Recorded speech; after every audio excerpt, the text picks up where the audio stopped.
کوئی نہ کوئی موقع ضرور مل جاتا تھا۔ سہیل مجھے زندگی کی طرف واپس لوٹتا دیکھ کر بہت خوش تھے۔ اسی خوشی میں آج وہ مجھے باہر ڈنر پر لے کر آئے تھے۔ میرون اور گولڈن کلر کے سوٹ میں ہم بہت خوبصورت لگ رہی تھی، اور اس کے علاوہ رنگ، جولری اور میک اپ، یہ سب دیکھ کر سہیل تو دیوانے ہو گئے۔ بہت عرصے بعد میں بھی دل سے تیار ہوئی تھی۔ ڈنر کے بعد سہیل مجھے شاپنگ مال میں لے آئے۔ میرے پاس سب کچھ ہے، کسی چیز کی ضرورت نہیں ہے، آپ کیوں شاپنگ مال لے کر آئے ہیں؟ پارکنگ میں گاڑی کھڑی کر کے جب ہم گاڑی سے باہر نکلے تو میں نے کہا، بس میرا دل چاہ رہا تھا کہ تمہیں شاپنگ کرواؤں، اسی لیے یہاں لے کر آیا ہوں۔ پارکنگ سے اندر جاتے ہوئے مسکرا کر سہیل نے کہا، شاپنگ مال میں گھومتے پھرتے اور شاپنگ کرتے وقت احساس ہی نہ ہوا کہ ٹائم کتنا ہو گیا۔ رات کے 12 بجے ہم گھر واپس پہنچے تو خالہ ہمارے انتظار میں جاگ رہی تھی۔ یہ وقت ہے گھر آنے کا؟ سامنے دیوار پر لٹکی ہوئی گھڑی کی طرف دیکھتے ہوئے کہا۔ اگر شاپنگ ہی کرنی تھی تو ڈنر کا بہانہ بنانے کی کیا ضرورت تھی؟ ہمارے ہاتھ میں موجود شاپنگ بیگ کی طرف اشارہ کرتے ہوئے انہوں نے غصے سے کہا، ایسی بات نہیں ہے، ہم پہلے ڈنر اور پھر شاپنگ پر گئے تھے۔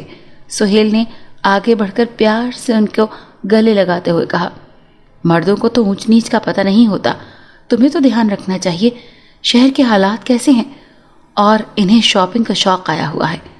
سہیل کو نظر انداز کرتے ہوئے خالہ نے پھر میری طرف دیکھتے ہوئے کہا، آج کے بعد خیال رکھوں گی۔ آنکھوں میں آئے آنسوؤں کو زبردستی روکتے ہوئے میں نے شرمندہ لہجے میں کہا، اور اپنے کمرے میں آ گئی۔ ہم بچے تو نہیں ہیں جو گم ہو جائیں گے، زیادہ پریشان ہونے کی ضرورت نہیں ہے۔ سہیل نے انہیں سمجھانے کی کوشش کی، تم میری اکلوتی اولاد ہو اور میں نہیں چاہتی کہ تم کبھی بھی کسی مشکل میں پڑو، اسی لیے آج کے بعد رات دیر تک باہر رہنے کی ضرورت نہیں ہے۔ تمہارے بابا نے تم سے ایک ضروری بات کرنی تھی اور وہ ابھی تک تمہارے انتظار میں ہی جاگ رہے ہیں۔ آئندہ کے لیے اسے تنبیہ کرتے ہوئے بابا جان کے بارے میں بتایا تو ان کے ابھی تک جاگنے کا سن کر وہ تیزی سے ان کے کمرے میں بڑھ گیا اور دروازہ کھول کر اندر داخل ہو گیا۔ اپنے کمرے میں آ کر سارا سامان الماری میں رکھا اور ٹیرس کا دروازہ کھول کر باہر پڑی ہوئی کرسی پر بیٹھ گئی۔ خالہ جان کے رویے سے مجھے بہت تکلیف ہو رہی تھی۔ ان کا حد تک آمیز رویہ ہمیشہ مجھے خون کے آنسو رلاتا تھا۔ انہیں کبھی اس بات کا احساس ہی نہیں ہوا تھا کہ ان کی نفرت سے مجھے کتنی تکلیف ہوتی ہے۔ آنسو میری آنکھوں سے تواتر کے ساتھ جاری تھے۔ اچانک ہی کسی بچے کے رونے کی آواز سنائی دینے لگی۔ آنسو صاف کرتے ہوئے میں نے سامنے بنے ہوئے مکان کی طرف دیکھا تو وہ کافی فاصلے پر واقع تھا۔ درمیان میں خالی پلاٹ ہونے کی وجہ سے وہ مکان ہم سے کچھ دوری پر تھا۔ اتنی دیر سے کسی بچے کی رونے کی آواز سنائی دینا ممکن تھا؟ رونے کی آواز مسلسل آ رہی تھی، جیسے بچے کو شدید بھوک لگی ہو۔ حد نظر تک تو کچھ بھی دکھائی نہیں دے رہا تھا۔ پھر یہ آواز یہ کہاں سے آ رہی ہے؟ ریلنگ پر ہاتھ رکھ کر خالی پلاٹ کی طرف دیکھتے ہوئے میں نے سوچا، پلاٹ میں روشنی کا کوئی انتظام نہ تھا، اسی لیے اندھیرے میں کچھ دکھائی دینا ممکن نہ تھا۔ رونے کی آواز میں شدت آ رہی تھی۔ شازی، کہاں ہو تم؟ سہیل کمرے میں مجھے نہ پا کر آوازیں دینے لگے۔ میں یہاں ہوں، ٹیرس پر۔ چند قدم پیچھے مڑ کر دروازے میں کھڑے ہو کر میں نے کہا، میں بھی چینج کر کے آتا ہوں۔ واش روم کی طرف جاتے ہوئے انہوں نے کہا۔ کچھ دیر بعد نائٹ ڈریس پہن کر وہ بھی میرے ساتھ آ کر کھڑے ہو گئے۔ Sorry, I am really sorry Shazi, میرے قریب کھڑے ہو کر سہیل نے شرمندہ لہجے میں کہا۔ کس بات کی سوری؟ حیران نظروں سے ان کی طرف دیکھتے ہوئے میں نے پوچھا۔ اگر میں تمہیں شاپنگ کے لیے نہ لے کر جاتا تو ہمیں ڈانٹ بھی نہ پڑتی۔ مسکراتے ہوئے انہوں نے کہا، اگر ہمیں دیر نہ ہوتی تب بھی خالہ جان کوئی نہ کوئی بہانہ تلاش کر ہی لیتی مجھے ذلیل کرنے کا، اسی لیے آپ کو معذرت کرنے کی کوئی ضرورت نہیں ہے۔ آسمان پر دکھائی دینے والے ستارے دیکھتے ہوئے لاپرواہی سے میں نے جواب دیا، امی تھوڑی سخت ہیں لیکن دل کی بہت اچھی ہیں، تم ان کی باتوں کا برا مت منایا کرو۔ سہیل نے مجھے تسلی دینے کی کوشش کی۔ سہیل، ابھی یہاں قریب سے ہی کسی بچے کی شدت سے رونے کی آواز سنائی دے رہی تھی۔ بات بدلتے ہوئے میں نے سہیل سے کہا، اس طرف قریب تو کوئی گھر ہی نہیں ہے، پھر کہاں سے آواز سنائی دینے لگی؟ فون پر میسج رنگ سنائی دی تو فون کی طرف دیکھتے ہوئے سہیل نے عام سے انداز میں کہا، شاید آفس کی طرف سے کوئی میسج آیا تھا۔ ان کے مصروف ہو جانے پر میں نے سوچا اور کمرے میں آ گئی۔ رات بہت بیت گئی تھی لیکن نیند ابھی تک نہیں آئی تھی۔ لائٹ بند کر کے بستر پر لیٹی تو ذہن میں وہی بچے کی رونے کی آواز سنائی دینے لگی۔ صبح فجر کی نماز ادا کرنے اور تلاوت کرنے کے بعد تازہ ہوا کے لیے میں ٹیرس کا دروازہ کھول کر باہر آ گئی۔ ٹھنڈی ٹھنڈی تازہ ہوا میں لمبے لمبے سانس لیتے ہوئے مجھے بہت سکون محسوس ہو رہا تھا۔ رات دیر سے سونے کی وجہ سے میرے جگانے کے باوجود سہیل نماز کے لیے نہ اٹھ سکے۔ آنکھیں بند کر کے ٹھنڈی ہوا کو محسوس کرتے ہوئے بہت لطف آ رہا تھا کہ اچانک ہی قریب سے پھر کسی بچے کے رونے کی آواز سنائی دینے لگی۔ جلدی سے آنکھیں کھول کر میں نے دائیں بائیں دیکھا لیکن کچھ دکھائی نہ دیا۔ سامنے تو خالی پلاٹ ہی نظر آ رہا ہے جس میں گھاس اور چند درخت ہیں۔ تھوڑی دیر کے بعد آواز آنا بند ہو گئی۔ نہ جانے کس کا بچہ یوں شدت سے روتا ہے۔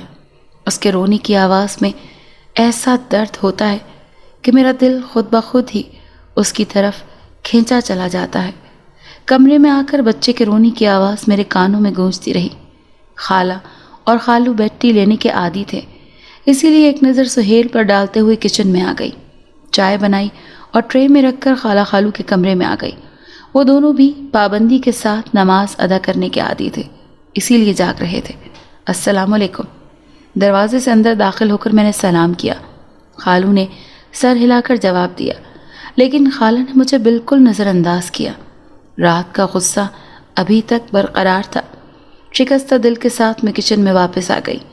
ناشتہ بنا کر ٹیبل پر لگایا تو سہیل بھی آ گئے، امی اور بابا بھی آ گئے۔ سہیل رات کو جو بات میں نے کی تھی اس پر غور کرنا اور جلدی مجھے اپنے فیصلے سے آگاہ کرنا۔ آج خلاف معمول ناشتہ بہت خاموشی سے ہو رہا تھا کہ اس خاموشی کو خالو نے توڑا۔ میں نے آپ کو رات کو ہی اپنا فیصلہ بتا دیا تھا۔ ناشتے سے ہاتھ کھینچتے ہوئے سہیل نے جواب دیا۔ ہم نے کہا تھا کہ اتنی جلدی کوئی فیصلہ کرنے کی ضرورت نہیں، پہلے اچھی طرح سے اس پہلو پر غور کرو پھر کوئی فیصلہ کرنا، خالہ نے تیز لہجے میں کہا تو سہیل غصے سے ناشتے کی ٹیبل سے اٹھ کر کمرے سے چلے گئے۔ اب نہ جانے ان تینوں کے درمیان کون سی بات پر بحث ہو رہی تھی۔ ناشتے کے دوران میں نے سوچا، ناشتے کے گندے برتن کچن میں رکھ رہی تھی تو خالو بھی تیار ہو کر دفتر چلے گئے۔ وہ محکمہ ڈاک میں ایک اعلیٰ عہدے پر فائز تھے۔ کچن جو پھیلاؤ سمیٹنے کے بعد ایک ٹرے میں ناشتے کے لوازمات سجائے اپنے کمرے میں لے آئی۔ سہیل دفتر جانے کے لیے تیار ہو رہے تھے، چہرے پر ابھی بھی خفگی کے اثرات نظر آ رہے تھے۔ کھانے سے ناراض ہونا تو سب سے بری بات ہے۔ اب سارا غصہ ایک سائڈ پر رکھتے ہوئے آرام سے ناشتہ کر لیں۔ ٹرے میز پر رکھتے ہوئے میں نے مسکراتے ہوئے کہا۔ ان کے چہرے کے تناؤ کو کچھ کم کرنا چاہتی تھی، اسی لیے مسکرا کر کہا، تم نے خواہ زحمت کی، مجھے بھوک نہیں ہے۔ ڈریسنگ کے سامنے کھڑے ہو کر شرٹ کے بٹن بند کرتے ہوئے سہیل نے کہا، ایسے کیسے بھوک نہیں ہے؟ روزانہ تو اچھا خاصا ناشتہ کرتے ہیں اور آج ذرا سے کھا کر کہہ رہے ہیں کہ بھوک نہیں ہے۔ صوفے پر بیٹھتے ہوئے ان کی ناراضگی کی پرواہ نہ کرتے ہوئے میں نے فکر مندی سے کہا، شازی مجھے تنگ مت کرو، مجھے بھوک نہیں ہے، یہ ناشتہ واپس لے کر جاؤ۔ ٹائی کی ناٹ سیٹ کرتے ہوئے سہیل نے غصے سے کہا، اگر آپ ناشتے کے بغیر جائیں گے تو سارا دن میرا دھیان آپ ہی کی طرف رہے گا، کسی کام میں دل نہیں لگے گا۔ منہ بسوڑتے ہوئے میں نے منت بھرے انداز میں کہا، ایک تو تم ہمیشہ اپنی بات منوا کر چھوڑتی ہو۔ صوفے پر میرے قریب بیٹھتے ہوئے سہیل نے مسکرا کر کہا اور ٹرے قریب کر کے ناشتہ شروع کر دیا۔ ان کے جانے کے بعد کمرے کی صفائی کر کے میں کچن میں آ گئی تاکہ گندے برتن دھو کر کچن صاف کر دوں۔ کچن سے باہر تھوڑی سی جگہ چھوڑ کر ہمارے گھر 4 دیواری تھی اور 4 دیواری کی دوسری طرف وہی خالی پلاٹ تھا۔ کچن کی کھڑکی ہوا کی آمد و رفت کے لیے کھلی تو بہت اچھا لگا۔ میں اپنے کاموں میں مصروف تھی کہ اچانک ہی رونے کی آواز پھر سنائی دینے لگی۔ کام چھوڑ کر میں آوازوں کے سمت غور کرنے لگی۔ میرے اندازے کے مطابق آواز 7 والے خالی پلاٹ سے آ رہی تھی۔ یہ بچے کے رونے کی آوازیں تھیں، شاید کسی نے یہاں جھونپڑی لگائی ہو اور ان کے بچوں کی رونے کی آوازیں آ رہی ہوں۔ آوازوں کے متعلق میں نے سوچا اور کام میں مصروف ہو گئی۔ کچن کی صفائی سے فارغ ہوئی تو اچھی طرح سے گھر کی صفائی کی۔ خالہ آج دن کو کھانے میں کیا بناؤں؟ ان کے کمرے میں جا کر ان سے پوچھا۔ وہ فون پر مصروف تھیں۔ کوئی سبزی بنا لو۔ فون کے ماؤتھ پیس پر ہاتھ رکھتے ہوئے انہوں نے مختصر جواب دیا۔ فریج میں رکھی ہوئی سبزی نکال کر دھونے کے بعد اسے کاٹا اور پھر پکانے لگی۔ کھانے کی خوشبو باہر جانا شروع ہوئی تو پھر بچوں کے رونے کی آوازیں سنائی دینے لگیں۔ پہلے ایک بچے کی رونے کی آواز سنائی دیتی تھی، اب ایسا لگ رہا تھا کہ زیادہ بچے رو رہے ہیں۔ خالو دن کے کھانے تک گھر آ جاتے تھے۔ ان کے آنے کے بعد کھانا کھایا اور کچن صاف کر کے اپنے کمرے میں آ گئی۔ کپڑے تبدیل کر کے نماز ادا کی اور کچھ دیر آرام کے غرض سے لیٹ گئی۔ ابھی لیٹے ہوئے تھوڑی ہی دیر ہوئی تھی کہ پھر سے بچوں کے رونے کی آواز سنائی دینے لگی۔ ٹیرس کا دروازہ کھول کر جلدی سے باہر آ گئی اور پلاٹ کے چاروں اطراف نظریں گھما گھما کر دیکھنے لگی، لیکن حد نظر تک چھوٹے چھوٹے درختوں کے سوا کچھ دکھائی نہیں دے رہا تھا۔ رونے کی آواز ہمیشہ کی طرح چند لمحوں بعد آنا بند ہو گئی۔ کمرے میں واپس آ کر میں دوبارہ لیٹ گئی۔ یہ آوازیں کہاں سے اور کیوں آتی ہیں؟ میں یہ سمجھنے سے بالکل قاصر تھی۔ شام کی چائے بنا رہی تھی کہ سہیل بھی آ گئے۔ آفس سے آتے ہی وہ سب سے پہلے اپنی امی کے کمرے میں جاتے تھے۔ آج بھی وہ سب سے پہلے اپنے والدین کے کمرے میں گئے۔ شام کی چائے ہم سب خالہ اور خالو کے کمرے میں پیتے تھے۔ چائے بنانے کے بعد اچھی طرح سے ٹرے میں سجا کر میں کمرے کی طرف آ گئی۔ دروازہ تھوڑا سا کھلا ہوا تھا اور اندر سے سہیل کی آوازیں آ رہی تھیں۔ ان کی آواز تھوڑی اونچی تھی اور کمرے سے باہر بھی آسانی سے سنی جا سکتی تھی۔ میرے بڑھتے قدم رک گئے۔ اگر ہمارے نصیب میں اولاد ہوئی تو ضرور ملے گی۔ میں کبھی بھی شازی کو دکھ دینے کا سوچ بھی نہیں سکتا۔ تم ہماری اکلوتی اولاد ہو۔ تمہارے حوالے سے ہم نے بہت سے خواب دیکھے ہوئے ہیں۔ ہم چاہتے ہیں کہ مرنے سے پہلے اپنے بیٹے کی اولاد کو دیکھ سکیں، خالہ نے غصے سے کہا۔ یہ الفاظ مجھے منتشر کر گئے۔ میں چپ رہی۔ نشتر کی طرح یہ میرے سینے میں لگے۔ اللہ نے ہمیں بیٹا دیا تھا۔ اگر ہماری قسمت میں ہوتا تو آج ہمارے پاس ہوتا۔ سہیل نے انہیں سمجھانے کی کوشش کرتے ہوئے کہا۔ تم بھول رہے ہو کہ کزن میرج کی وجہ سے وہ بچہ جسمانی طور پر معذور تھا اور صرف چند ہی گھنٹے جی سکا تھا۔ خالو کی آواز میرے کانوں سے ٹکرائی۔ شازی کی اولاد کا صحت مند پیدا ہونا ممکن نہیں ہے، اسی لیے تمہیں دوسری شادی کے بارے میں سوچنا چاہیے۔ خالہ کی آتی تیز آواز جیسے مجھے چکر آ گئے۔ میرے ٹانگوں سے جیسے جان نکلنے لگی۔ دروازے سے اندر داخل ہوئی تو سب نے نظریں اٹھا کر مجھے دیکھا۔ سب کی نظروں کو نظر انداز کرتے ہوئے میں نے چائے کی ٹرے ٹیبل پر رکھی اور کمرے سے باہر آ گئی۔ کچن میں آ کر پھوٹ پھوٹ کر رو دی۔ نہ جانے خالہ کو مجھ سے کیا دشمنی تھی۔ پہلے دن سے ہی مجھے خدا واسطے کا مجھ سے بیر باندھ لیا۔ میری دشمنی میں وہ یہ بھی بھول گئیں کہ میں ان کی مرحومہ بہن کی بیٹی ہوں۔ شام کا کھانا بناتے ہوئے میرا سارا بدن لرز رہا تھا۔ میری پیدائش پر امی کی وفات ہو گئی تھی۔ چند ماہ بعد ہی ابا نے دوسری شادی کر لی۔ شروع کے 2 سال مجھے پپو نے پالا۔ ان کی شادی کے بعد یہ ذمہ داری دادی جان نے بوڑھے کاندھوں پر لے لی۔ جب میں 7 برس کی ہوئی تو دادی بھی چل بسی۔ سوتیلی ماں نے کبھی اپنی اولاد سمجھا، نہ ہی گھر میں میری حیثیت بننے دی، بلکہ میں کسی فالتو شے جیسی تھی۔ ان حالات میں خدا کے علاوہ کسی کا سہارا تھا تو وہ تھے سہیل۔ اپنے ہی خیالوں میں مگن رات کے کھانے کے لیے روٹیاں بیل رہی تھی کہ پھر بچوں کے رونے کی آوازیں سنائی دینے لگی۔ اس وقت میرا دل خون کے آنسو رو رہا تھا، اسی لیے میں آوازوں پر توجہ نہ دے سکی۔ رات کا کھانا حسب معمول بہت خاموشی سے کھایا گیا۔ کھانے کے بعد کچن صاف کرنے کے بعد جب میں کمرے میں آئی تو سہیل ٹی وی آن کر کے صوفے پر نیم دراز نیوز چینل دیکھ رہے تھے۔ خاموشی سے ان کے پاؤں کی جانب بیٹھ گئی۔ نہ چاہتے ہوئے بھی آنسو میری آنکھوں سے بہنے لگے۔ شازی، میں جانتا ہوں کہ تم نے ہماری باتیں سن لی ہیں، لیکن تم پریشان نہ ہو، نہ رو۔ میں کبھی بھی امی اور بابا کی یہ بات نہیں مانوں گا۔ میرے رونے پر ٹی وی بند کر کے صوفے پر صحیح ہو کر بیٹھتے ہوئے سہیل نے مجھے تسلی دی۔ اولاد کے معاملات اللہ تعالیٰ نے اپنے ہاتھ میں رکھے ہیں، کسی انسان کا اس پر کوئی اختیار نہیں ہے۔ پھر خالہ مجھے کس گناہ کی سزا دینا چاہتی ہیں؟ سسکیوں کے درمیان میں نے پوچھا۔ جب میں کہہ رہا ہوں کہ تم پریشان مت ہو تو پھر رو رو کر کیوں ہلکان ہو رہی ہو؟ سہیل نے نرم لہجے میں سمجھاتے ہوئے کہا۔ ان کی تسلی دینے پر دل کو بہت ڈھارس ملی تھی، اسی لیے شکریہ کہتے ہوئے مسکرا کر آنسو پوچھ دیے۔ یہ ہوئی نا اچھی بیویوں والی بات کہ شوہر نے کہا اور فوراً مان لیا، سہیل نے چہکتے ہوئے کہا۔ عادت کے مطابق ٹیرس کا دروازہ کھول کر چند لمحوں کے لیے اے سی کی مصنوعی ٹھنڈک چھوڑ کر باہر کی گرم ہوا لینے کے لیے ٹیرس پر آ گئی۔ سہیل چینج کرنے کے لیے واش روم میں چلے گئے۔ ٹیرس کی ریلنگ کے ساتھ کھڑے ہو کر میں نے پلاٹ کی طرف غور سے دیکھا تاکہ آنے والی آوازوں کا اندازہ لگا سکوں، لیکن پلاٹ میں اس وقت اندھیرا تھا۔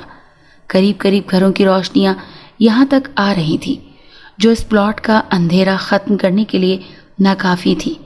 میں اپنے ہی خیالوں میں مگن تھی کہ اچانک ہی ایک بار پھر بچوں کے رونے کی آوازیں سنائی دینے لگیں۔ سہیل بھی میرے قریب آ کر کھڑے ہو گئے۔ یہ بچوں کے رونے کی آوازیں کہاں سے آ رہی ہیں؟ سہیل کی طرف دیکھتے ہوئے میں نے پوچھا۔ کس کے رونے کی آواز آ رہی ہے؟ دائیں بائیں دیکھتے ہوئے سہیل نے حیرانگی سے پوچھا۔ اب تو آواز آنا بند ہو گئی ہے، جب آپ یہاں آ کر کھڑے ہوئے تھے تو شدید آوازیں آ رہی تھیں۔ ان کی طرف دیکھتے ہوئے میں نے کہا، تم ذہنی طور پر بہت پریشان ہو، اسی لیے تمہیں عجیب عجیب خیالات آ رہے ہیں۔ میرا خیال ہے کہ تم آرام کرو۔ میرا ہاتھ پکڑ کر کمرے میں لاتے ہوئے سہیل نے مسکرا کر کہا، اپنے ذہن سے تمام پریشانیاں نکال کر آرام سے سو جاؤ، میں تمہارے ساتھ ہوں۔ پھر کس بات کا خوف ہے؟ کاندھوں سے پکڑ کر بیڈ پر بٹھاتے ہوئے سہیل نے بہت پیار سے کہا۔ اس بات میں سر ہلاتے ہوئے میں لیٹ گئی۔ خالہ کا رویہ پہلے بھی کچھ خاص اچھا نہ تھا، اب تو انہوں نے مجھ سے بات کرنا ہی بند کر دی تھی۔ سارا دن اپنے کمرے میں ہی رہتی یا کبھی کبھی شام کو کسی رشتہ دار یا سہیلی سے ملنے چلی جاتی۔ ان کا اصرار سہیل سے دوسری شادی کے لیے بڑھتا جا رہا تھا۔ اب تو میرے سامنے ہی اس موضوع پر بحث شروع ہو جاتی۔ خالہ اکثر مجھے بے اولاد ہونے کا طعنہ سہیل کے سامنے ہی دے دیتی۔ میرے پاس آنسو بہانے اور خاموش رہنے کے علاوہ اور کوئی چارہ نہ تھا، اسی لیے خاموشی سے ان کی ہر بات برداشت کر جاتی۔ آج اچانک ہی خالہ ایک سہیلی سے ملنے کے لیے آ گئی جو ہمارے محلے دار بھی تھی۔ رقیہ بہت دنوں بعد نظر آئی ہو۔ کہاں گئی ہوئی تھی یا بیمار تھی؟ ٹی وی لاؤنج میں صوفے پر بیٹھتے ہوئے خالہ نے پوچھا۔ میری بڑی بہو کے گھر بیٹا ہوا ہے، بہت دنوں سے میں بڑے بیٹے کے گھر گئی ہوئی تھی، رقیہ خالہ نے ہنستے ہوئے جواب دیا۔ تم تو بہت خوش قسمت ہو جو اپنے بیٹوں کی اولادوں کے ساتھ کھیلتی ہو، نہ جانے ہمارے نصیب میں یہ خوشی ہے بھی یا نہیں۔ خالہ نے ایک لمبا سانس لیتے ہوئے دکھی لہجے میں کہا، تم دل چھوٹا نہ کرو، اللہ بہتر کرے گا، تمہیں بھی اللہ ایک بہت خوبصورت پوتا دے گا۔ رقیہ خالہ نے تسلی دیتے ہوئے کہا، میں اللہ سے یہ امید ضرور رکھتی اگر میرے بیٹے نے میری پسند سے شادی کی ہوتی۔ خالہ نے مایوس لہجے میں کہا۔ ٹی وی لاؤنج اور کچن میں فاصلہ ہی کتنا تھا، ہر بات صاف صاف سنائی دے رہی تھی۔ پہلے بچے کی موت کی وجہ بھی ڈاکٹرز نے کزن میرج ہی بتائی تھی، اب کی بار بھی ایسا ہی ہوگا، خالہ نے سنگ دلی سے کہا۔ ان کی بات سن کر میری روح تک کانپ گئی۔ تم اللہ سے اچھے کی امید رکھو، مایوسی والے باتیں کیوں کرتی ہو؟ رقیہ خالہ نے اللہ سے بہترین کی توقع رکھنے کا درس دیا۔ پہلے بچے کو مرے ہوئے بھی 7 ماہ ہونے کو ہیں اور نہ جانے کتنا عرصہ ہمیں انتظار کرنا پڑے گا، خالہ نے طنزیہ لہجے میں کہا۔ چائے کے ساتھ کیک اور شامی کباب ٹیبل پر ان کے سامنے رکھ کر میں دکھی دل کے ساتھ اپنے کمرے میں آ گئی۔ خالہ کے الفاظ بہت کاٹدار تھے جن کی چبھن دل پر محسوس ہو رہی تھی۔ آج خالہ اور خالو نے گھر میں بہت ہنگامہ کیا۔ وہ ہر صورت میں سہیل کی دوسری شادی کروانا چاہتے تھے، لیکن سہیل ہرگز اس پر آمادہ نہ تھے۔ رات کا کھانا کھانے کے لیے خالہ اور خالو کمرے سے باہر نہ آئے۔ میں ان کے کمرے میں کھانا رکھ آئی۔ سہیل بھی کھانے کے لیے نیچے نہ آئے تو میں ان کے لیے اور اپنے لیے کھانا کمرے میں لے آئی۔ کھانا ٹیبل پر رکھ کر میں صوفے پر بیٹھ گئی۔ تمہارا چہرہ بہت سرخ ہو رہا ہے، روتی رہی ہو؟ میرے قریب صوفے پر بیٹھتے ہوئے سہیل نے پوچھا۔ اب میں عادی ہو گئی ہوں اور رو رو کر آنسو بھی خشک ہو گئے ہیں، اسی لیے میں اب روتی نہیں۔ کھانا کھاتے ہوئے میں نے لاپرواہی سے جواب دیا، تمہیں تو بہت تیز بخار ہو رہا ہے، اسی لیے چہرہ سرخ ہو گیا۔ میری پیشانی پر ہاتھ رکھتے ہوئے سہیل نے فکر مندی سے کہا، میرا سارا جسم بہت درد کر رہا ہے، شاید اسی بخار کی وجہ سے ایسا ہو رہا ہے۔ میں نے جواب دیا، اگر تمہاری طبیعت ٹھیک نہیں تھی تو مجھے ایک کال ہی کر دیتی، میں جلدی آ جاتا، تمہیں ڈاکٹر کے پاس لے چلتا۔ پریشان ہوتے ہوئے سہیل نے کہا، ایسا کرو کہ اب تم ریسٹ کرو اور جو کام بھی ہے وہ مجھے بتاؤ، تم نے بیڈ سے نہیں اٹھنا ورنہ مجھ سے برا کوئی نہیں ہوگا، سہیل نے دھمکی دیتے ہوئے کہا۔ صبح تک میری طبیعت مزید بگڑ چکی تھی۔ سہیل نے آفس سے چھٹی کر لی اور ڈاکٹر سے اپائنٹمنٹ لے لی۔ قدرت کو شاید مجھ پر رحم آ گیا تھا۔ چیک اپ کے بعد ڈاکٹر صاحبہ نے خوشخبری سنا دی۔ مجھے تو اپنے کانوں پر یقین نہیں آ رہا تھا۔ یہ خبر سن کر سہیل بھی بہت خوش ہوئے۔ اب نہ جانے ذہنی یا جسمانی کس طرح کا معذور بچہ ہوگا۔ خالہ کے الفاظ نے ساری خوشی غارت کر دی۔ اب ہر وقت طبیعت بوجھل اور دل بیزار سا رہنے لگا تھا۔ ڈاکٹر کی ہدایت کے مطابق میں بالکل ریسٹ پر تھی۔ گھر کے کاموں اور کھانا بنانے کے لیے سہیل نے ملازمہ کا انتظام کر لیا تھا۔ اب بھی خالہ طنز کا کوئی موقع ہاتھ سے جانے نہ دیتی تھی۔ میرا زیادہ تر وقت اپنے کمرے میں ہی گزرتا تھا۔ ان دنوں میں اللہ سے بہت قریب ہو گئی تھی۔ عبادت کے دوران ایک عجیب سا سرور ملتا تھا۔ نماز پڑھ کر فارغ ہوئی تو اچانک ہی بچوں کے رونے کی آوازیں سنائی دینے لگی۔ جلدی سے ٹیرس کا دروازہ کھولا، باہر آئی، خالی پلاٹ کے چاروں طرف نظریں گھما کر دیکھنے لگی، لیکن کوئی انسان دور تک دکھائی نہ دیا۔ پچھلے مہینے ہی خالو اپنی نوکری سے ریٹائرڈ ہوئے تھے اور اب اپنی بہن سے ملنے اور بھانجے کی شادی میں شرکت کے لیے لاہور جانے کی تیاری کر رہے تھے۔ خالہ بھی ان کے ساتھ جا رہی تھی۔ ان کے جانے کے بعد اگر میڈ نہ ہوتی تو میں بالکل اکیلی ہو جاتی۔ میڈ بھی شام 4 بجے کے بعد چلی جاتی تھی، کیونکہ گھر جا کر اس نے اپنے بوڑھے ساس سسر اور بچوں کا خیال بھی رکھنا ہوتا تھا۔ سہیل شام 6 بجے تک گھر پہنچتے تھے۔ میڈ کے جانے کے بعد دروازہ بند کر کے میں اپنے کمرے میں آ گئی اور ٹی وی آن کر کے ڈرامہ دیکھنے لگی۔ اچانک ہی بچوں کے رونے کی آواز سنائی دینے لگی۔ ٹیرس کا دروازہ کھول کر نگاہیں نیچی کر کے دیکھا تو ایک عورت اور 4 بچے دیوار کے سائے میں بیٹھے ہوئے تھے۔ بچے مسلسل رو رہے تھے اور وہ عورت ان کو چپ کروانے کی کوشش کر رہی تھی۔ یہ بچے کیوں رو رہے ہیں؟ اونچی آواز سے میں نے پوچھا۔ میری آواز سن کر بچوں نے رونا بند کر دیا اور گردنیں اوپر کی طرف کر کے میری طرف دیکھنے لگے۔ عورت زمین پر بیٹھی ہوئی تھی۔ ہاتھ کے اشارے سے بتایا کہ یہ بھوکے ہیں، اسی لیے رو رہے ہیں۔ رکو، میں ابھی آتی ہوں۔ ہاتھ کے اشارے سے انہیں رکنے کا کہہ کر میں جلدی سے کچن میں آ گئی۔ جو کچھ بھی کھانے کا سامان موجود تھا شاپنگ بیگ میں ڈالا اور ایک برتن میں دودھ ڈال کر ہاتھ میں پکڑ کر میں مین گیٹ کھول کر باہر آ گئی اور تیز قدموں سے چلتی ہوئی پلاٹ میں آ گئی۔ یہ لو، کھانا کھاؤ اور دودھ پیو۔ کھانا سن کے سامنے رکھتے ہوئے میں نے کہا۔ عورت کی ٹانگ پر پٹی بندھی ہوئی تھی۔ یہ کیا ہوا ہے ٹانگ کو؟ یہ زخمی ہو گئی تھی، اسی وجہ سے اب کام نہیں کرتی تو بچے بھوک سے روتے رہتے ہیں، اس عورت نے جواب دیا۔ چھوٹے بچے کو دودھ پلاؤ اور برتن مجھے خالی کر کے دے دو، میں نے کہا تو اس نے دودھ والا برتن بچے کے منہ سے لگایا۔ وہ خوشی خوشی پینے لگا۔ جب اس کا پیٹ بھر گیا تو اس نے دوسرے بچے کے منہ کے ساتھ برتن لگایا۔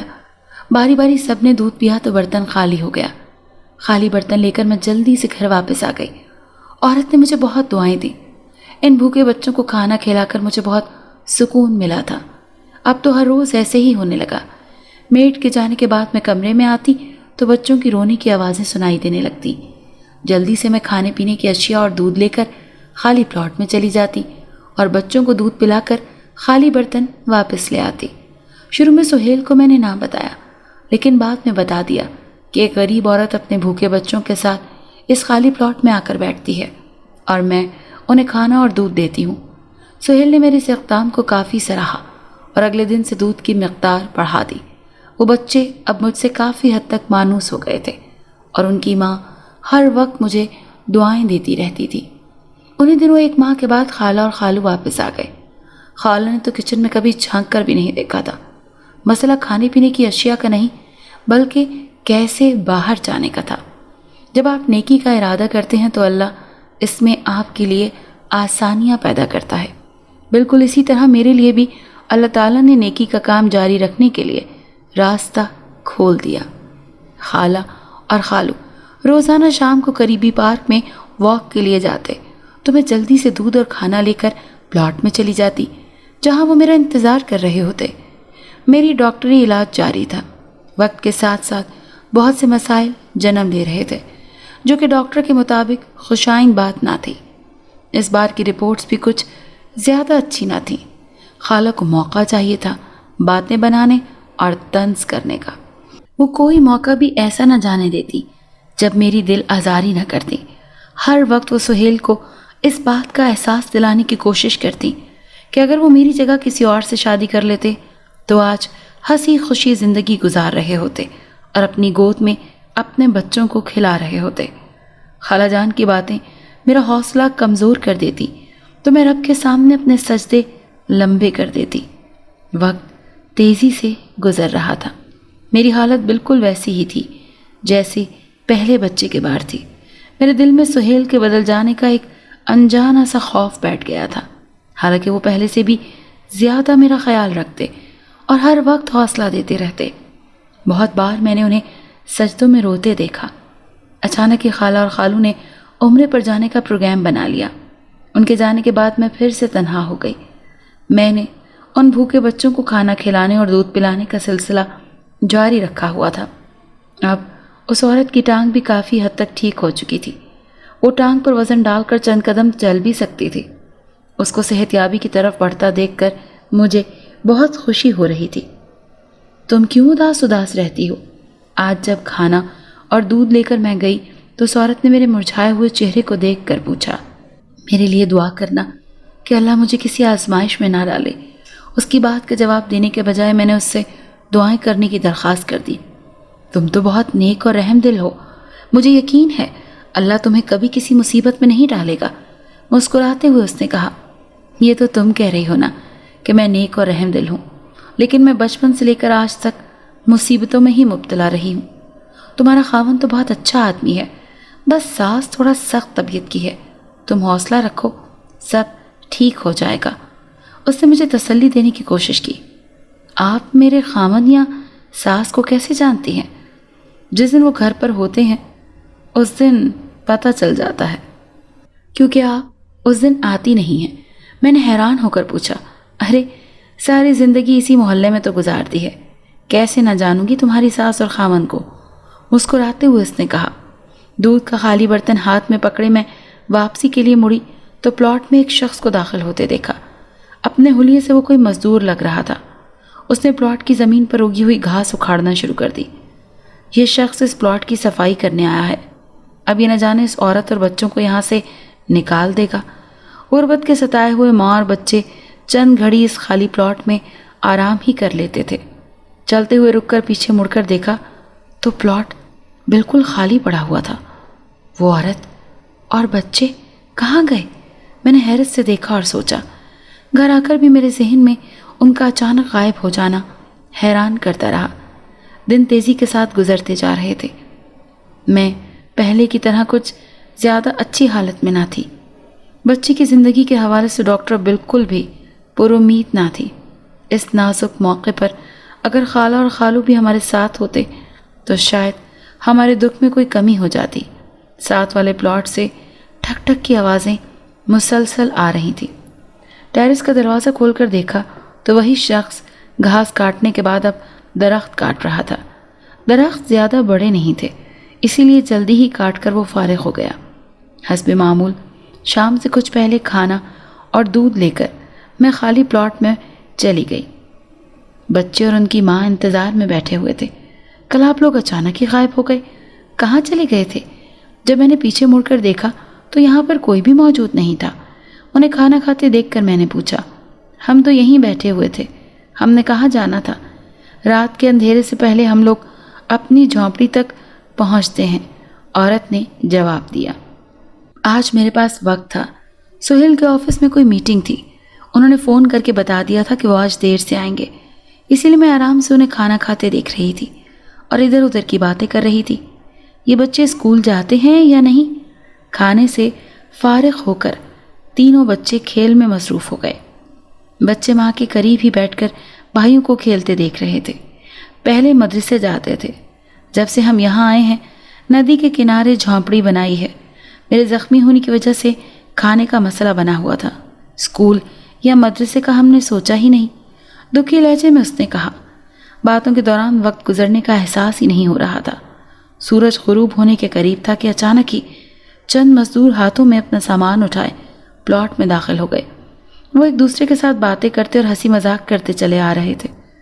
ان کی آوازیں سن کر جلدی سے میں نے پیچھے مڑ کر دیکھا۔ مجھے وہاں کھڑا دیکھ کر ان کے بڑھتے قدم رک گئے۔ اب شام ہونے والی ہے، میں چلتی ہوں۔ زمین پر پڑا ہوا دودھ کا خالی برتن اٹھاتے ہوئے میں نے کہا، لیکن مجھے حیرت کا شدید جھٹکا لگا۔ وہاں پر میرے علاوہ کوئی بھی نہیں تھا۔ وہ مزدور لڑکے مجھ سے کچھ فاصلے پر کھڑے حیرت سے میری طرف دیکھ رہے تھے۔ اچانک سے بچے اور وہ عورت کیسے غائب ہو گئے؟ حیران نظروں سے جس جگہ پر وہ بیٹھے تھے اس خالی جگہ کو دیکھتے ہوئے سوچا اور واپسی کے لیے مڑ گئی۔ خوف کی وجہ سے 2 قدم چلنا بھی مشکل ہو رہا تھا۔ خود کو گھسیٹتے ہوئے گھر تک لے کر آئی اور ٹی وی لاؤنج میں صوفے پر خود کو پھینکتے ہوئے آنکھیں بند کر کے صوفے کے بیک سے ٹیک لگا کر لمبے لمبے سانس لینے لگی۔ نہ جانے وہ مزدور لڑکے میرے بارے میں کیا سوچ رہے ہوں گے۔ اس ویرانے میں اس وقت میں تنہا کیا کر رہی تھی؟ وہ عورت اور اس کے بچے اچانک کیسے غائب ہو گئے؟ میرے ذہن میں طرح طرح کے خیالات آ رہے تھے۔ میں اپنی سوچوں میں گم تھی کہ سہیل آفس سے واپس آ گئے۔ تھکاوٹ ان کے چہرے پر صاف نظر آ رہی تھی۔ سب کچھ بھلا کر جلدی سے ان کے لیے چائے بنا کر لے آئی تاکہ چائے پی کر وہ تازہ دم ہو جائیں۔ آج آفس میں ایک میٹنگ تھی اور پھر اس کے بعد فائلوں کا کام۔ بہت تھکا دینے والا دن تھا۔ چائے پی کر صوفے پر نیند دراز ہوتے ہوئے سہیل نے ایک لمبی سی انگڑائی لے کر کہا، تمہارا سارا دن کیسا گزرا؟ میٹ کے جانے کے بعد ڈر تو نہیں لگا؟ میرے خاموشی پر انہوں نے میری طرف دیکھتے ہوئے پوچھا۔ میں ٹھیک ہوں، اپنے گھر میں بھی بھلا کسی کو ڈر لگتا ہے؟ صحت کے متعلق بتانے کے بعد مسکراتے ہوئے میں نے کہا، امی اور بابا بھی جمعے کو واپس آ رہے ہیں۔ دونوں ہاتھوں کی انگلیوں سے اپنی آنکھوں کو آہستگی سے دباتے ہوئے سہیل نے خالہ اور خالو کی واپسی کے متعلق بتایا۔ آج بدھ ہے، یعنی کہ 2 دن کے بعد آئیں گے۔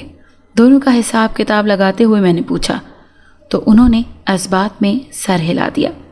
میں روٹیاں بناتی ہوں پھر کھانا لگا دیتی ہوں تاکہ آپ کھانے کے بعد آرام کر سکیں۔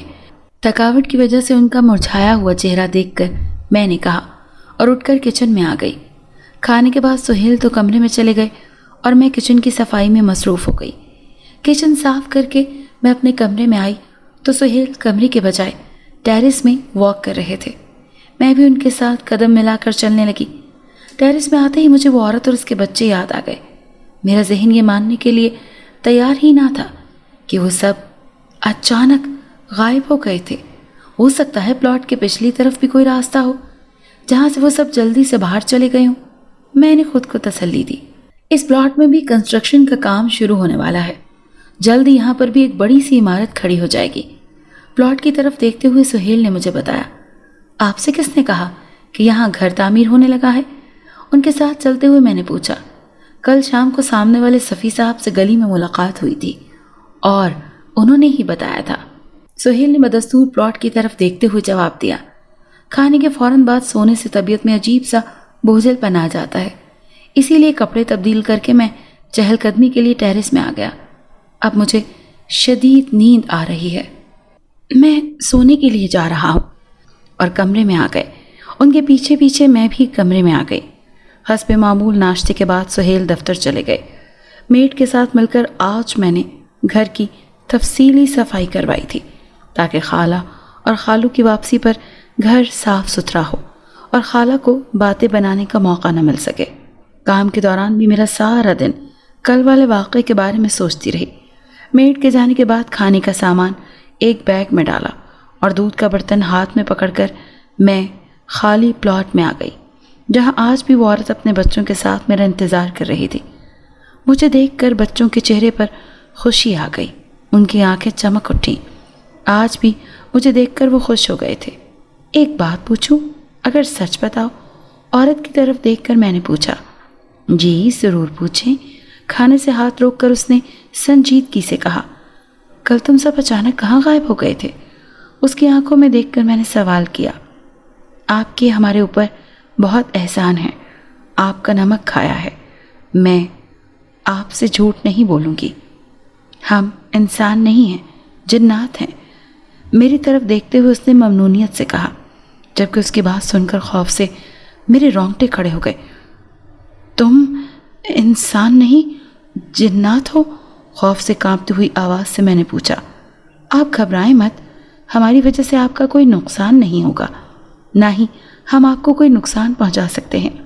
میرے خوفزدہ چہرے کی طرف دیکھتے ہوئے اس نے کہا، تم لوگ یہاں کیا کرتے ہو اور تم زخمی کیسے ہوئی؟ اپنے اندر حوصلہ جمع کرتے ہوئے میں نے پوچھا۔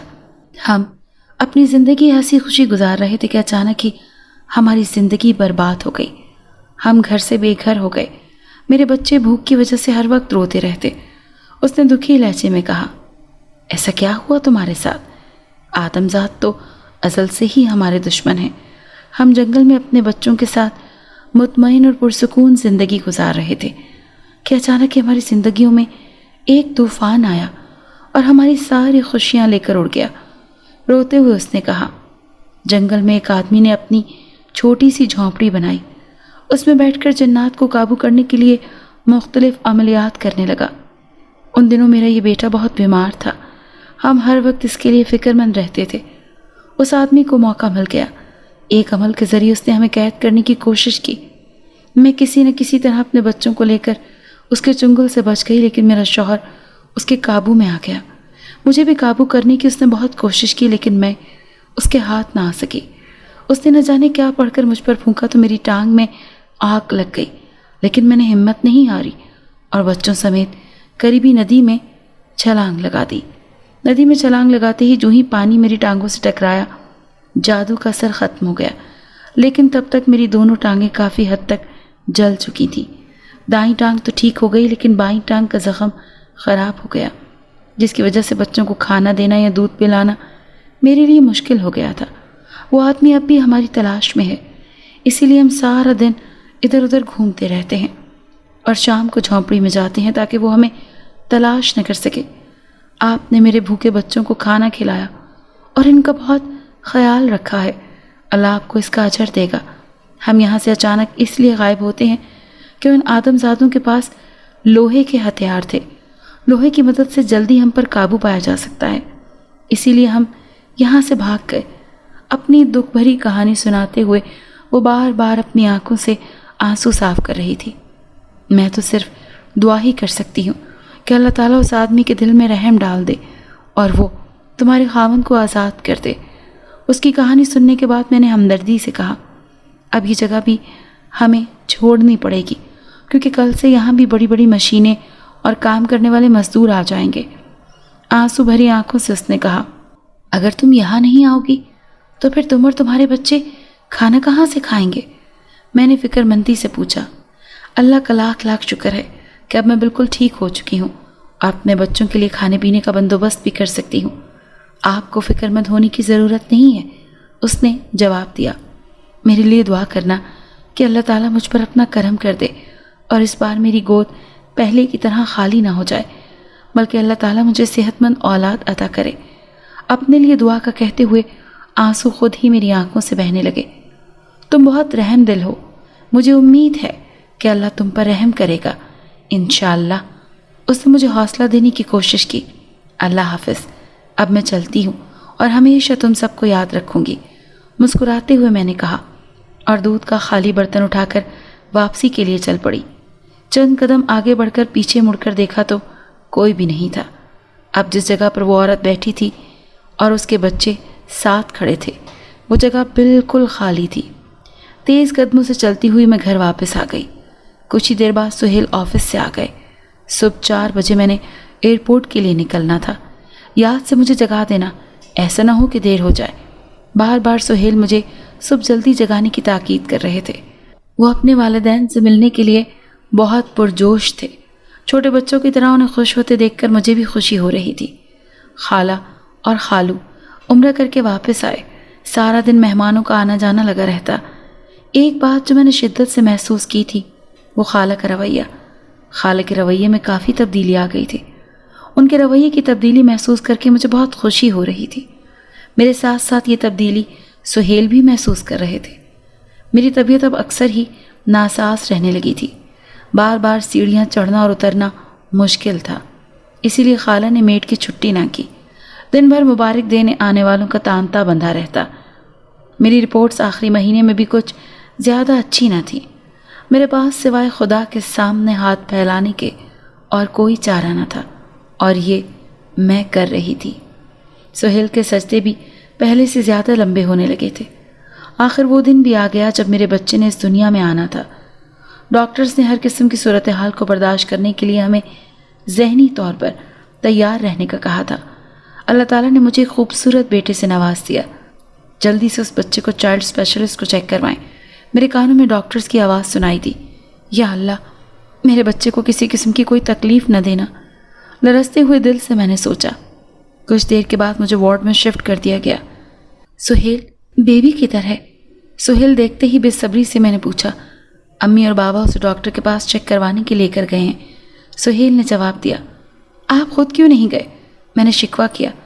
میرے لیے تم سب سے زیادہ اہمیت رکھتی ہو، میں تمہیں اکیلے چھوڑ کر نہیں جا سکتا، سہیل نے سنجیدہ لہجے میں جواب دیا۔ خالہ اور خالو کی واپسی کافی دیر بعد ہوئی، تب تک میں انگاروں پر لوٹتی رہی۔ کچھ ایسا ہی حال سہیل کا بھی تھا۔ اتنی سی دیر میں نہ جانے کتنی بار بابا کے نمبر پر کال کر کے بیبی کی خیریت پوچھ چکے تھے۔ یہ لو سہیل، اپنا بیٹا تو دیکھو۔ کمرے میں داخل ہو کر خالہ نے کمبل میں لپٹا ہوا بچہ سہیل کی طرف بڑھایا۔ مجھ سے پہلے اسے تم دیکھو گی، میرے پہلو میں لٹاتے ہوئے سہیل نے کہا۔